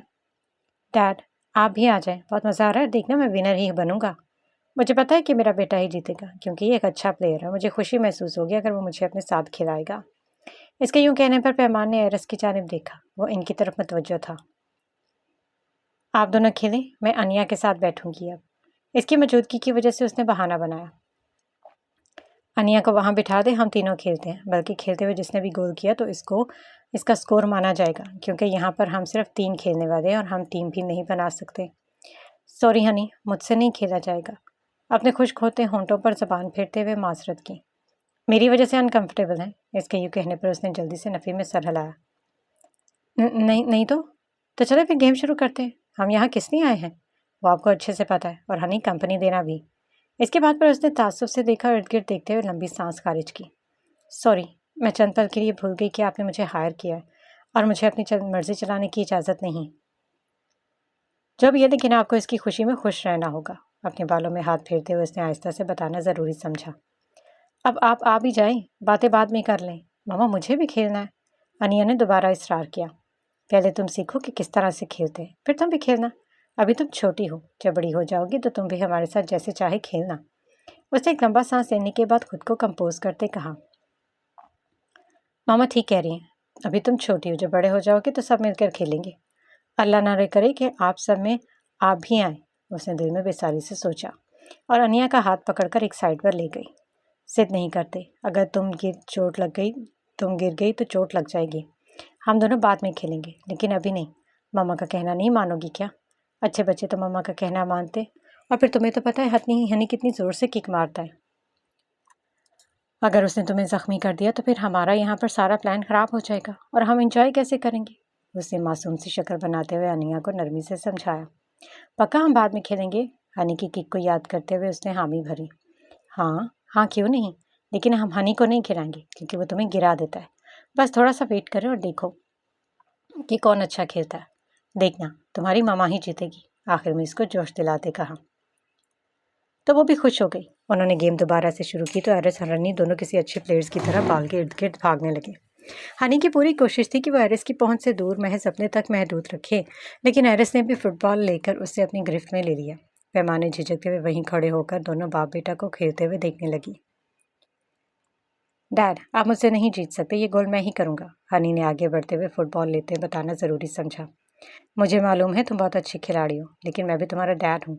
मैं भी ये खेल अच्छे से जानता हूँ, उसने भागते हुए फूली सांसों के दौरान कहा। लेकिन ये गोल मेरा ही होगा, मैंने पैमान आंटी को भी शिकस्त दी है, तो अब आपकी बारी है। ये कहते हुए उसने ज़ोरदार किक लगाया और फुटबॉल ग्राउंड से दूर फेंक दिया। इसके साथ ही अपनी गर्मजोशी का मुजाहरा करते हुए वहीं उछलने लगा। मेरा एक और गोल हो गया, यस, अपने बाजुओं को ज़ोर से पुश करते हुए कहा। आप लोगों को मान लेना चाहिए कि मैं आप सबसे अच्छा खेलता हूँ। इस बात में कोई शक नहीं कि आप बहुत अच्छे प्लेयर हैं, बल्कि एक बेहतरीन प्लेयर बनेंगे भी। एरिस ने झुकते हुए उसके माथे का गर्म जोशी से बूसा लिया और अपने साथ लगाया। पैमार और अनिया इन्हें देखकर मुस्कुराने लगी और फिर खुद ही भागकर फुटबॉल उठाकर ले आई। इसका इरादा हनी को पकड़ाने का था तो एरिस बोल पड़ा। चलो मिस समय पैमान, अब आप शुरू करें, देखते हैं कि आप हमें हराने में कामयाब होती हैं या नहीं। मैं, उसने झिझकते हुए इस्तफसार किया तो इन दोनों ने सर हाँ में हिलाया। कम ऑन पैमान आंटी, अब डैड को दिखा दें कि आप इनसे अच्छी प्लेयर हैं। अब तो बात ईगो पर आ गई है, फिर तो मुकाबला जीतना ही पड़ेगा। एरिस ने इसकी खुद एतमादी को बहाल करने के लिए ज़रब लगाई। मुझे भी आइडिया है कि किस तरह खेलना है, तो चले ट्राई कर लेते और बताते हैं कि कौन ज़्यादा अच्छा प्लेयर है। उसने खुद को कंपोज करते हुए हदफ कबूल किया। ओके डन, हनी ने जोश दिलाते कहा। मामा आप ही जीतोगी, आप एरिस अंकल को हरा दें। अनिया ने वहीं खड़े इसका जज्बा जोश बढ़ाने के लिए कहा। This is not fair little princess, ये अच्छी बात नहीं शहजादी। उसने मुस्कुराते हुए मसनूई नाराज़गी दिखानी चाहिए तो उसने विक्ट्री का निशान दिखाया। राउंड शुरू करते हैं, पैमान ने इन दोनों की जानिब देखते हुए पूरा जमनदास में कहा। वह दरमियान में खड़ी हो गई। इसके दाएं जानिब हनी और बाएं जानिब एरिस कुछ फासले पर खड़े बाल के उछलने का इंतजार करने लगे। पैमान ने वहीं खड़े होकर एक नज़र ग्राउंड पर डाली कि वो किस तरफ से बॉल को आसानी से मारकर गोल बना सकती है, तो इसको प्लानिंग करने में चंद सेकंड लगे। उसने खुद को तैयार कर लिया। फिर एक नज़र एरिस इब्राहिम पर डाली, जो किसी अच्छे प्लेयर की तरह खड़ा बॉल को दबोच कर खुद तक महदूद रखना चाहता था। उसने भी मुस्कुराकर उसकी तरफ देखा, फुटबॉल को ज़मीन पर मारा। इसके शुरू करते वो दोनों भी हरकत में आ गए और जल्दी जल्दी इसके गिर्द भागने लगे। इनके दरमियान मुकाबला शुरू हो चुका था और सभी अपना फुटबॉल को खुद तक महदूद करने के लिए पूरी कोशिश कर रहे थे। बॉल को इधर उधर घुमाते हुए जल्दी ही हनी ने इसको अपनी गिरफ्त में लिया, तो साथ में इसकी सांसों की रफ्तार भी तेज हो गई। ये गोल भी मेरा ही है। वो दोनों इसके इर्द गिर्द घूमते हुए इसे छीनने की कोशिश में थे, तो उसने तंबीह करते हुए मुखातिब किया। अब इसे तहमत करो। पैमान ने एरिस को इसके करीब जाता देखकर जल्दी से इसके आगे हो गई और तेजी दिखाते हुए फुटबॉल को इसके शिकंजे से निकालकर अपने पास ले आई। एरिस ने इसकी हरकत पर घूरकर इसे देखा। मिस पैमान, दांत पीसते हुए बड़बड़ाया। इससे पहले कि हनी उसे छीनकर किक मारता, उसने जोर से किक लगाई। एरिस के बिल्कुल सामने से 1 इंच की दूरी पर उसकी किक लगाने के लिए बड़ी हुई टांग के बिल्कुल पास से गुजर गया और ग्राउंड से बाहर जा गिरा। अपनी जीत का यकीन करते हुए उसने खुशी से उछलना शुरू कर दिया। Wow, amazing! मैंने कर दिखाया और आपको हरा दिया। उसकी तरफ बाकायदा उंगली करते शाह ने बेनियाजी से जताया। अब आपको भी मानना पड़ेगा कि मैं आपसे बेहतर खेल सकती हूँ। उसने फर्सी कॉलर झाड़ते हुए फखर से अपनी गर्दन को बुलंद करते बताया। बहुत ज़बरदस्त तरीके से पैमान आंटी आपने सरब लगाई और बिल्कुल हरीफ के पास से गुजरती हुई वो दूर जा गिरी।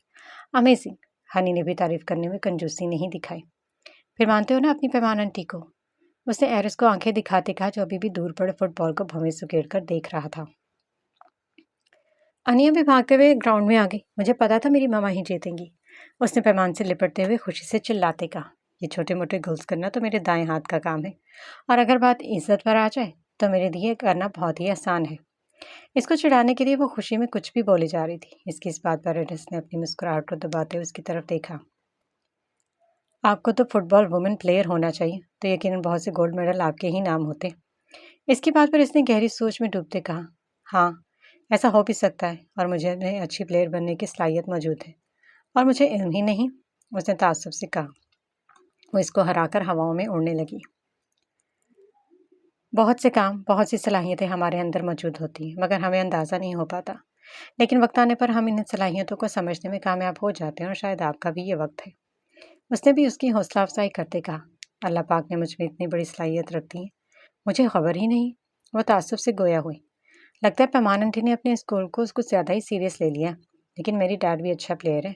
इस बार इनके साथ बैड लक हो गई है, मगर अगली बार ऐसा नहीं हो सकता। एक राउंड और कर लेते हैं ताकि हिसाब बराबर हो जाए, वरना ये मोहतरमा खामखा में खुद को हवाओं में उड़ती रहेगी, और ऐसा ना कि ये बहुत दूर निकल जाए और वापसी का रास्ता भूल जाए। हम इन्हें साबित करके दिखाते हैं कि हमें हराना इतना भी आसान नहीं। एरिस ने इसको चैलेंज देते हुए कहा। मेरी सलाहियतें तो आप देख चुके हैं, लेकिन फिर भी अगर आपको प्रूफ करना है तो एक राउंड और सही। उसने भी फ्राक दिली दिखाते कहा।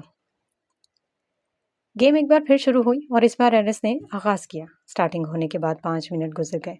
वो इसके इर्द गिर्द ही भाग रहे थे, लेकिन एरिस किसी को भी उस तक पहुंचने में कामयाब नहीं होने दे रहा था। तो हनी ने ही आगे बढ़कर इससे छीनकर अपने तक महदूद रखते हुए इधर उधर भागने लगा। वो दोनों दीवारावार इसके गिर्द मंडलाते रहे। पैमान की पूरी कोशिश थी कि इस बार भी वो गोल करने में कामयाब हो जाए, ताकि अपनी बर्तरी को कायम रख सके। इसलिए वो तेज़ी से आगे बढ़ते हुए उसने एरिस को फिर से पीछे करने की कोशिश की, और इसी तरह दौरान एरिस का तेज़ी से भागते हुए इसका कंधा जोर से पैमान के कंधे से टकराया। वो अपनी जगह पर उछल कर रह गई। पैमान को लगा जैसे वो किसी सख्त चीज़ से टकरा गई और अपनी जगह पर डगमगा के रह गई। अगले ही लम्हे वो ज़मीन बोस होने के लिए गिरने ही वाली थी, और उसे यकीन था कि वो गिर जाएगी, लेकिन उसके तेज़ी से बढ़ते हाथ ने ना सिर्फ सहारा दिया, बल्कि गिरने से भी बचाया। इसको गिरने से रोका और आगे की जानिब झटका देते हुए इसका तवाज़ुन बहाल करने की कोशिश की। इसी लम्हे हनी ने भी इनकी जानिब देखा।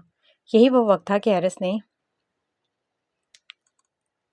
इन दोनों को अपनी जानिब मतवज्जो देखकर पैमान का बाजू छोड़े बगैर जोर से किक लगाई, और अगले ही लम्हों में वह एक गोल करने में कामयाब रहा।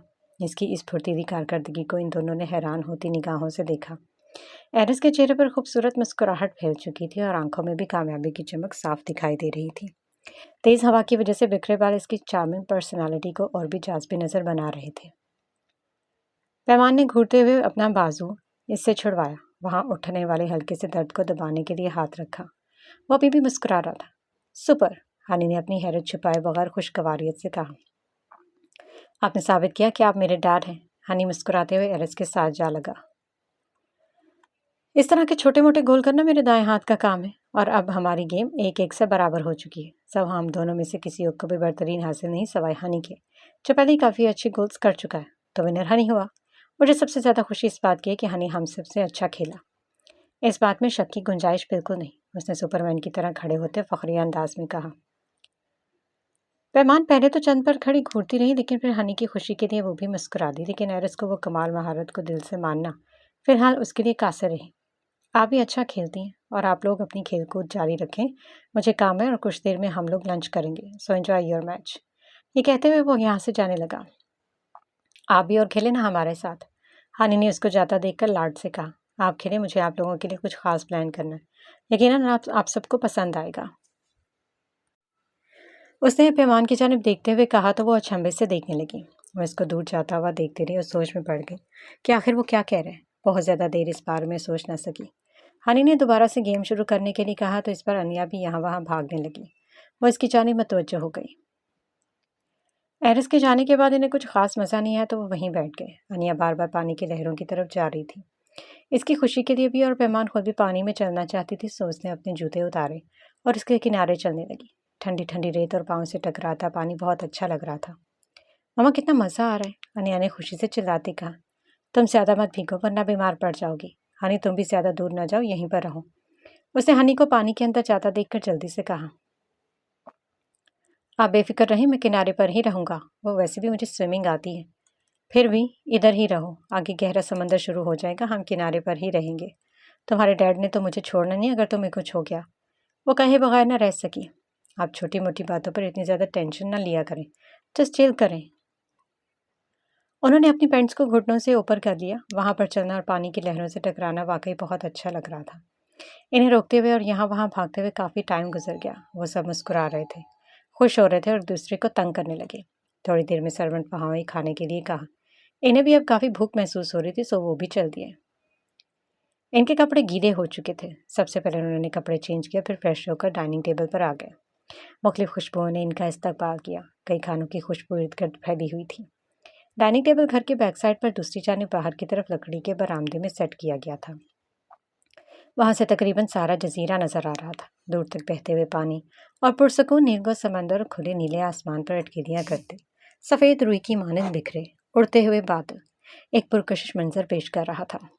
उन्होंने खुद को किसी और ही दुनिया का बासी महसूस किया। वो सब अब बेसब्री से खाने का इंतजार करने लगे। खुशबू ने उनकी बूथ को बढ़ा दिया। पहली नशीस छोड़कर दूसरी पर हनी बैठ गया, जबकि इसके सामने अनिया और साथ में पैमान बैठ गई। डिलिशियस सलाद पहले से ही टेबल पर सजा कर रखा कर दिया। वह इसमें से खीरे उठाकर खाने लगी और 5 मिनट के बाद मेरी ट्रॉली लेकर आई तो एरिस खुद डिशेज उठाकर टेबल पर सेट करने लगा। पैमान को बहुत अजीब लगा उसे यूं काम करता देख। वह सब कुछ अपनी निगरानी में टेबल पर लगवा रहा था। ये ड्रिंक पैमान और अनिया के सामने रखा और दूसरा हनी के पास। तमाम डिशेस को बहुत अच्छे और सलीके के साथ रखा गया था और मीट से बनी हुई चीज़ों ने मजीद इनकी भूख बढ़ा दी। एरिस ने एक नज़र तमाम डिशेस का मुआयना करने के बाद उसे जाने का कहा और फिर खुद भी बैठ गया। जब ने आप लोग खाना शुरू करें। ये मशरूम, स्टीम फिश और टिक्का कबाब मैंने खुद तैयार किए हैं शेफ़ की मदद से। ये कहते हुए फ़िश की ट्रे को पैमान के सामने किया। खूबसूरत सजी हुई फ़िश के मुख्तलिफ पीसेस को पूरी मछली की शेप में ही कटिंग की गई और इर्द गिर्द सलाद के पत्ते, लीमू और चंद मिर्चें रखी गई थी। और ये सीख कबाब पाकिस्तानी डिशेस के हवाले से ही तैयार किए हैं। यकीनन आपको ये पसंद आएंगी। पैमान ने शदीद हैरानगी से इसकी जानिब देखा। क्या ये वही इंसान है जिसको वो जानती है, जो कल तो उससे देखने का भी रवादार नहीं था, और अब यहाँ पर आते ही इसका रवैया एकदम से कैसे बदल गया? यूं लग रहा है जैसे वो किसी और सैयारे पर चले गए हैं, जिसकी आबो हवा ने इसका रहन सहन और अंदाज़े गुफ्तगू सब कुछ बदल कर रख दिया। वो एरिस इब्राहिम बिल्कुल नहीं लग रहा था जिसको वो जानती थी। वो सोच में पड़ गई। पैमान आंटी, माना कि मेरे पापा बहुत हैंडसम हैं, लेकिन आप इन्हें यूं तो ना घूरे। हनी के यूं कहने पर उसने सटपटा कर देखा। एरिस ने भी हनी को खुशगमगीन निगाहों से देखा तो उसने जल्दी से अपनी नज़रों का जाविया बदला। ऐसी कोई बात नहीं, वो इतना ही कह चुक सकी। लेकिन मेरे डैड मेरी तरह हैंडसम और चार्मिंग है, मान लेने में कोई हरज नहीं। उसने आंख बिंग करते हुए एरिस को इशारा किया। मेरी मम्मा भी बहुत प्यारी हैं, मेरी तरह। अनिया ने भी हिसाब बराबर करते कहा। हाँ भई, आप बहुत प्यारी है लिटिल प्रिंसेस। इसकी सुर्ख टोपी को छूते हुए नरमी से कहा तो वो उसकी बात पर मुस्कुराई और बोली, और मम्मा, क्या वो खूबसूरत नहीं? अनिया के कहने पर एरस ने पैमान की जानिब देखा। वो एक पल को सटपटा गई और बौखलाहट में डांटते हुए बोली, अनिया, बेकार की बातें ना करो, खाना शुरू करते हैं। हनी भी तो अपने डैड की तारीफ कर रहा है, तो मैं भी करूंगी, क्योंकि मेरी मम्मा सबसे प्यारी हैं। एरिस ने इसके ब्रश करते गालों को देखा और महसूस होते कहा, सब बच्चों को अपने पेरेंट्स सबसे अच्छे लगते हैं, जैसे हनी को मैं और तुम्हें अपनी मम्मा। टाटा बहुत हैंडसम और चार्मिंग है, ये सब कहते हैं, लेकिन पैमान आंटी मुझे छोटा एरिस कहती है। तो मतलब ये हुआ कि मैं भी आपकी तरह बहुत कूल और हैंडसम हूँ। सच में? उसने दिलचस्पी से देखते इस्तफसार किया और मुबहिम सी मुस्कुराहट उसके चेहरे का अहाता करने लगी। हनी की बात पर पैमान अपनी जगह से पहलू बदल कर रह गया और अपनी इस कही बात पर बहुत शर्मिंदगी हो रही थी। नजरें उठाना मुश्किल हो गया था। काश कि वो ऐसा ना कहती, और काश कि वो इसके सामने यूं जिक्र ना करता। दिल कर रहा था कि इन सब की नजरों से ओझल हो जाए। उसने दिल में दुआ करते सोता, छोटा रस, यूनिक नेम। पैमाने पेशानी से अपने होंठ काटने पशेमानी से अपने होंठ काटने लगी, जो पिंक से रेड होने लगे। इसका बस नहीं चल रहा था कि वो यहाँ से गायब हो जाए। अच्छा, तो और क्या कहती हैं तुम्हारी आंटी तुम्हारे बारे में? चाहे वो डायरेक्टली हो या इनडायरेक्टली, बात तो मुझ तक ही आ रही है। मेरा वो मतलब नहीं था, मैं तो बस यूं ही। उसे समझ में नहीं आ रहा था कि क्या वजाहत पेश करे। इट्स ओके, हम भी तो यूं ही पूछ रहे हैं कि आपके और क्या ख्याल है मेरे बारे में। आप बैठकर बात करें और खाना खाएं, मुझे काम है। शर्मिंदगी से दो चार होते हुए अपनी जगह से उठ खड़ी हुई। आप कहाँ जा रही हैं? सबने बैक वक्त पूछा। मुझे मुझे भी भूख नहीं है, मैं बाद में खा लूंगी। बिला वजह ही अपने हिजाब को सेट करते हुए इस तरह भी अंदाज में कहा। आप नाराज़ होकर ना जाए, मैं कुछ नहीं बोलूँगा, हम आराम से खाना खाएंगे। हनी को लगा कि वो इसकी बात से नाराज़ हुई है, तो वो जल्दी से बोला, ये सब कुछ फ्रेशर और स्पेशली आप लोगों के लिए तैयार करवाया, अब आपको टेस्ट करना ही पड़ेगा। और बताएं कि कैसे बना। एरिस ने दोस्ताना अंदाज में कहा। वो सब मुंतज़िर निगाहों से देख रहे थे। उसने एक लंबा सांस लिया और अपनी भूख को बढ़ता महसूस किया। मुख्तलिफ अनवा के खानों ने उसे अपना फैसला बदलने पर मजबूर कर दिया। वो खामोशी से दोबारा अपनी जगह पर बैठ गई। उन्होंने मजीद कोई बात नहीं की और खाना शुरू किया। मछली का एक पीस अपने प्लेट में दिया और फोक की मदद से काट कर मुंह में रखा, जो वाकई में लाजवाब थी। उसने हैरान होती नजरों से एरिस की जानिब देखा, लेकिन तारीफ करने में पहल करने से गुरेज किया। अब बाकी खाना भी ट्राई करें, यह भी यकीनन आपको पसंद आएगी। झिंगे की तरफ मेहमान ने देखा तो फौरन नजरें मोड़ ली। बाकी सब भी रुकपत से खाने लगे। उसने सब ट्राई किया सिवाय झींगे के। एरिस अपनी जगह से उठकर इन्हें पेश करते हुए इनके प्लेट में डालने लगा। वो एक अच्छा मेज़बान होने का भरपूर मुजाहिरा कर रहा था। हम ले लेंगे, आप बैठ जाएं। उसे अपनी नशिस्त के पास खड़ा देखकर वो कदरे दूसरी जानब संभल कर बैठ गई। आप ये बफलो चिकन विंग्स ट्राई करें और बताएं कैसा बना है। उसने मजीद एक डिश इसकी जानिब बढ़ाई। ये बहुत लजीज होती है, आपको पसंद आएगी। इसको दूसरी जानब खिसकते हुए देखकर कहा। इसको साफ महसूस हुआ कि वो इसके लम्ब से बचने की कोशिश में है। ये बात उसके लिए बहुत अजीब और अनोखी थी। वो कहीं भी चला जाता, इसके मदाहों की यही कोशिश होती कि वो इसके गले लगे, साथ अटैच होते। ऐसा करने में वो अपने आप को हवाओं में उड़ता महसूस करते।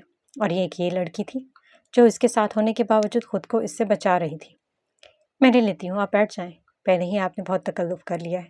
उसकी तरफ देखे बिना झिझकते कहा, डैड, मुझे बारबेक्यूज़ पकड़ा दें। अनिया के सामने डिश पड़ी थी और इससे कुछ फासले पर। एरिस ने वहीं खड़े होकर आगे को झुककर वो डिश उठानी चाहिए। वो इसके और भी करीब हुआ तो वो फ़ौरन अपनी जगह से अनिया की जानिब उठकर खड़ी हुई। मैं दे देती हूँ। उसने सुर्ख पड़ते छेड़े से झिझकते ना सिर्फ कहा बल्कि उठाकर दे भी दी। एरिस ने चंद पल उसकी जानिब देखा। ये क्या चीज़ है, सोचा था, और फिर खुद घूमकर हनी के पास आया और अपनी जगह पर बैठ गया। अब वो सब खामोशी से खाने लगे। इसे नोट किया पैमान अब ठीक से खा नहीं रही। थोड़ी देर वहाँ बैठने के बाद वो उठकर ड्राइंग रूम में चले आए। थोड़ा थोड़ा चेक करने से ही इनका पेट भर गया था। ड्राइंग रूम में आते ही पैमान ने एक लंबी सांस खारिज की और खुद को कंपोज करने के लिए लंबे लंबे सांस लेने लगी। इसके बारे में गलत सोचने के बजाय महज इतना सोचा कि इसके लिए ये सब बातें अजीब नहीं होंगी, और शायद इसने महसूस भी नहीं किया होगा जो मुझ जैसी लड़की को महसूस होता है। उसने सर झटक कर तमाम ख्यालात को दिल से निकाला और खुद को पुरसकून रखने की कोशिश करने लगी।